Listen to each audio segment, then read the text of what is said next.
I'm Chloe, an architect. I had planned every little detail of my wedding, from the flowers to the songs. I'd always dreamed of this day being like a scene from a romance book where love wins. Jack, my fiancé, was standing at the altar with a nervous smile. He's an engineer, very logical, unlike me, who is more creative. I thought we balanced each other out well. I was so happy to start this new part of life with him. But when our eyes met, I noticed he seemed distant, almost troubled. I thought it was just nerves. I was wrong.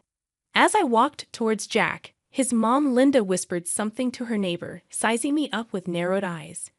When she saw me looking, she forced a smile and said I looked beautiful, but it didn't seem genuine. The ceremony went on, and when the pastor asked if Jack would take me as his wife, there was a long, painful pause before he finally said, "I do." But his eyes didn't have the warm feeling I'd always associated with those words. As we exchanged rings, Linda stood up and took a photo, loudly saying we needed to capture the moment because weddings are just the beginning of a lifelong commitment. The irony wasn't lost on me. It felt more like a warning than a blessing. During the reception, Linda came over to me while I was talking to some old college friends. "Oh, Chloe," she said in a sweet tone, "your dress is lovely, though a bit unconventional for a wedding. But then again, you've always been rebellious, haven't you?" I looked at her, forcing a smile. "Well, I believe weddings are about celebrating love, so why stick to tradition?" I tried to keep things light. Before Linda could reply, Jack stepped in, telling his mom to leave me alone because it's our day. I felt a momentary relief, thinking he was finally supporting me. But then he added, "Besides, there's no point arguing about dresses and traditions now, is there?" His words carried a sense of resignation that shouldn't have been there on what was supposed to be our happiest day. I looked around the room, hoping to find someone who could reassure me that everything was normal, that it was just wedding stress making everyone act strange.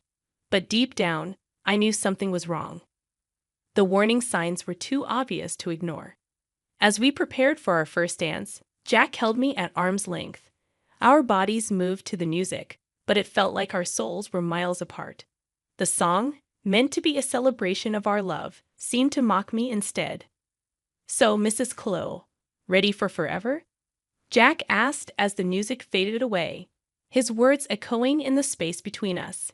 If forever was going to be like today, I thought, then I didn't know. But all I said was, "Yes, ready as I'll ever be," praying that the dark cloud hanging over us would lift and that this bizarre start would just be a blip in our forever. Little did I know, this was just the beginning of a saga that would test not just our marriage, but the very essence of who I was seemed to be under attack. As everyone raised their glasses to toast our new beginning, I couldn't shake the feeling that something had already ended. After the wedding, we returned to my cozy 3-bedroom house, bought with years of hard work. It was meant to be our safe haven, a fresh start for a lifetime together.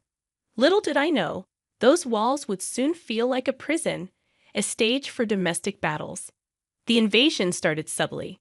Linda, who lived just 15 minutes away, began dropping by uninvited. She never missed a chance to criticize me, my cooking, the arrangement of the living room, even the color of the bathroom tiles. "Why can't you make anything other than this tasteless pasta?" she scoffed during one visit. Jack would weakly intervene, but it felt like he did it more for show than genuine concern. Linda's visits became more frequent, almost like clockwork, each one marking her territory with a snide comment. But the biggest shock came when she arrived one afternoon with suitcases and an air of entitlement that could suffocate anyone within a mile radius. "I'll be living with you now," she declared, pushing past me to claim my cozy reading nook as her own. My heart sank. I looked at Jack, silently pleading for him to say something to stop this. This was our home, our decisions to make together. "Jack, can I talk to you for a moment?" I managed to pull him aside, my voice trembling. "We should have discussed this before any decision was made." He looked at me, his eyes void of the love and support I desperately craved. "I thought I had seen just a few months ago. Mom's getting older, Chloe. She shouldn't be alone. She should be with family," he said, emphasizing the word family as if I weren't considered part of it. So I'm not family? Is that what you're saying? I questioned, feeling the hot sting of tears starting to form. You know that's not what I mean, he retorted, clearly exasperated. But Mom has done a lot for me, and I owe her this much. What about what we owe each other? We just got married, Jack. This is supposed to be our time to grow as a couple, not play house with your mom. But my arguments fell on deaf ears. The decision was made just like that. My opinion, my feelings, my home, none of it seemed to matter. And so Linda moved in, turning the love nest I had envisioned into a battlefield of egos, tensions, and outright hostility. Every room in the house felt heavier, suffocated by her presence. I could no longer find a quiet corner to read, a peaceful moment to reflect, or even a loving glance from the man I thought I'd spend the rest of my life with. That's how I realized I wasn't just fighting for my marriage or my home. I was fighting for my identity, my dignity, and my peace of mind.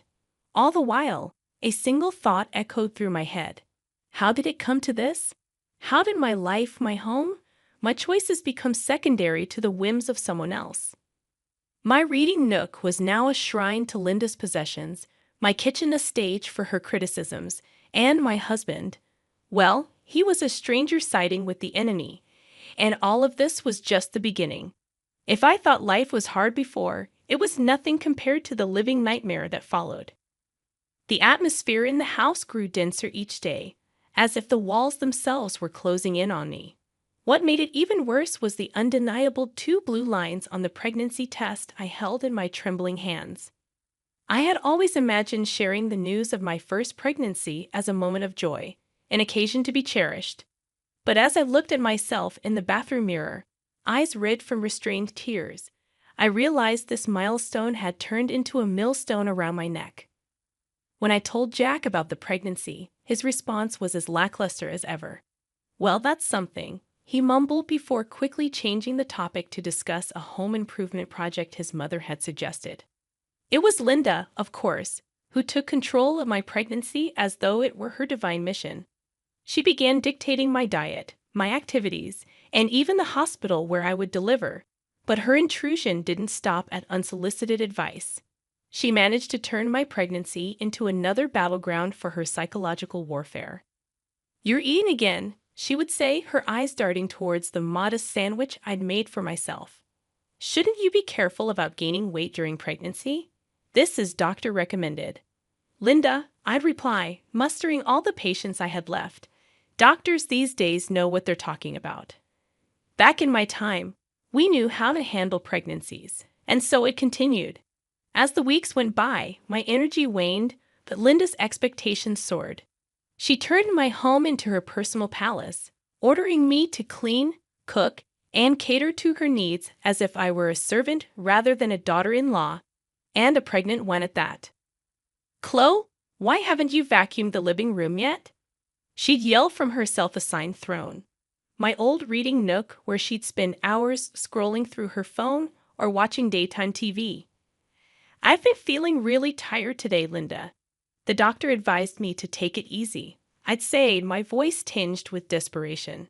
"Tired? Pregnancy isn't an illness, you know." Jack once again remained conspicuously silent, his compliance deafening. The tension reached a breaking point during another heated dinner discussion, where Linda decided to critique my choice of baby names. "That's a ridiculous name for a child. You might as well pin a kick me sign on his back for his entire school life." Linda sneered. "Enough is enough, Linda. This is my child, and I have a say in how to raise him or her," I snapped, my patience finally depleted. "Oh, so now you're talking back to me?" Linda's eyes flared, her voice escalating. Jack intervened, but not in the way I had hoped. "Chloe, you're being emotional. Mom's just giving her opinion," he said. I looked at him, then at Linda, and then at the house that had turned into a nightmare. I felt trapped, humiliated, and utterly alone. I could barely recognize the woman staring back at me in the reflection of my tarnished wedding ring, a woman who was slowly losing everything she had once valued: her home, her dignity, and most devastatingly, her will to fight. And that's when it happened. the ultimate betrayal. Linda, filled with venomous triumph, looked me dead in the eyes and said, "If you can't handle a simple family discussion, maybe you shouldn't be a part of this family."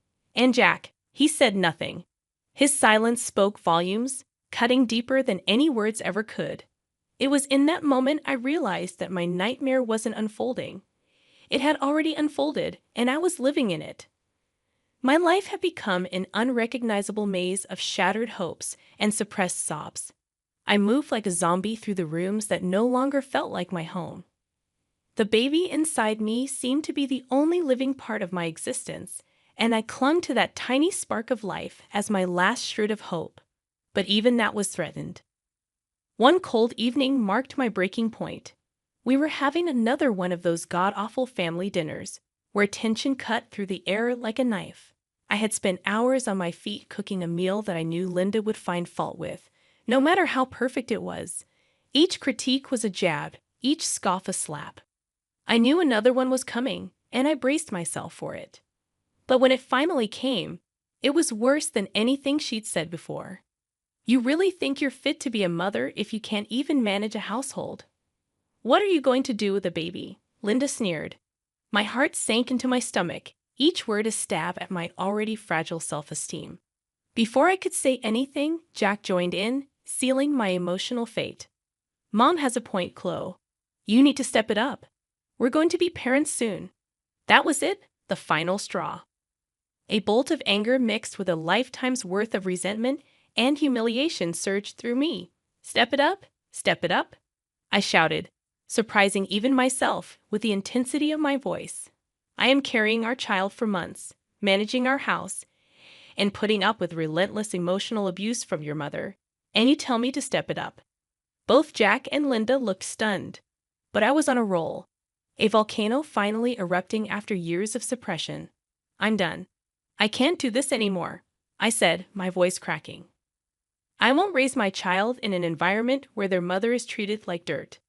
If you two are what family means, then I don't want any part of it." And with that, I left the table, leaving them both in speechless disbelief.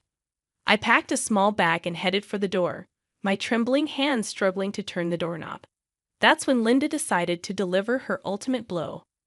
"Where do you think you're going? This is Jack's house, not yours." I turned around, my eyes locking onto hers. "Actually, Linda, this is my house. I bought it, and I have every right to say who stays and who leaves." "Chloe, don't do this. Let's talk about it," Jack pleaded, finally realizing the gravity of what was happening. "There's nothing left to talk about," I said, tears streaming down my face. With that, I stepped out into the frigid night air. No coat, no plan, just an overwhelming urge to escape. As the door shut behind me, it felt like a closing chapter, the final act of a tragedy that had stretched on for too long. I began to walk, each step a painful reminder of the life I was leaving behind. I had no idea where I was going, but it didn't matter. For the first time in a long time, I felt like I was taking control of my destiny. But the cost of my newfound freedom was agonizingly high. The icy wind pierced through my thin clothes as I trudged along the deserted streets. I had walked for what felt like miles, lost in a haze of emotional and physical exhaustion. I was almost there, almost at my parents' house, a sanctuary from the hell my life had become, when my foot caught on an uneven slab of pavement. I stumbled, twisting my ankle painfully as I fell to the ground. The pain was sharp, but it couldn't match the ache in my heart. Limping and teary-eyed, I finally made it to my parents' doorstep. The look of horror on their faces as they opened the door told me everything I needed to know. My breaking point had come, a long overdue fracture in a life burdened with far too many cracks. And as they rushed me to the hospital, I knew something had to change. I couldn't go back, not to the house, not to Jack, and certainly not to the woman I had become. Hospital rooms have a peculiar way of forcing reality upon you. As I lay there, my sprained ankle elevated, and my body checked for any complications due to my fall, I felt a mix of relief and apprehension. My parents were there, their faces etched with concern and quiet fury over what had transpired. They'd always suspected that my marriage was far from ideal, but the depths of its dysfunction had finally been laid bare. "Close, sweetheart. What are you going to do now?" My mom finally broke the silence, her voice heavy with worry. "I don't know, Mom. But what I do know is that I can't go back to that life. Not now, not ever," I replied, my own voice firmer than I expected. My dad, who had been pacing the room, finally spoke. "Your mother and I will support whatever decision you make, but you need to think about your future and the future of your child." I nodded. I had been doing nothing but thinking, my mind a labyrinth of potential scenarios, each one fraught with uncertainty but also tinged with the promise of freedom. It was then that my phone buzzed. A text from Jack. "Chloe, where are you? We need to talk." Ignoring the text, I switched off my phone. Whatever he had to say, it was too little, too late. I was done talking. My actions would speak louder than his words ever could. My first move was a call to a family lawyer, a decisive step in putting an end to my disastrous marriage. With my parents by my side, we discussed divorce proceedings, child custody, and alimony. There was something chillingly clinical about dissecting a failed relationship in legal terms, but it also instilled in me a sense of empowerment. For the first time, I was taking control of my life, making choices that prioritized my well-being and that of my unborn child. A week later, Jack and Linda were served divorce papers and a notice of eviction from the house, my house. The lawyer also included a clause for hefty child support payments and financial compensation for the emotional distress I had endured. It felt drastic, but it was necessary. It was my first step towards reclaiming my life. The darkness had consumed me, and towards a future that, while uncertain, held the promise of something better. The courtroom had that sterile, cold air that seems exclusive to places where lives can change in an instant. My lawyer sat next to me, a stack of papers in front of her, radiating confidence. My parents were behind me, their moral support palpable across the room. Jack sat with a look of defeated bewilderment, his mother Linda beside him, her face a mask of indignant disbelief. "All rise," the bailiff announced, and Judge Morrison entered the room. The divorce proceeding was a whirlwind of legalese, a barrage of facts and accusations laid bare for the court to dissect. As the evidence of Linda's abusive behavior and Jack's neglect was presented, I watched their faces contort, perhaps truly seeing themselves for the first time through the eyes of the law and through my eyes. The judge turned to Linda. "Mrs. Davis, you stand accused of emotional abuse and harassment. The evidence is overwhelming. How do you plead?" Your Honor, this is all taken out of context. I was only looking out for my son's well-being," Linda stammered, her voice lacking its usual arrogance. "It appears your definition of well-being is quite twisted," Judge Morrison retorted, clearly unimpressed. Finally, the judge rendered her verdict.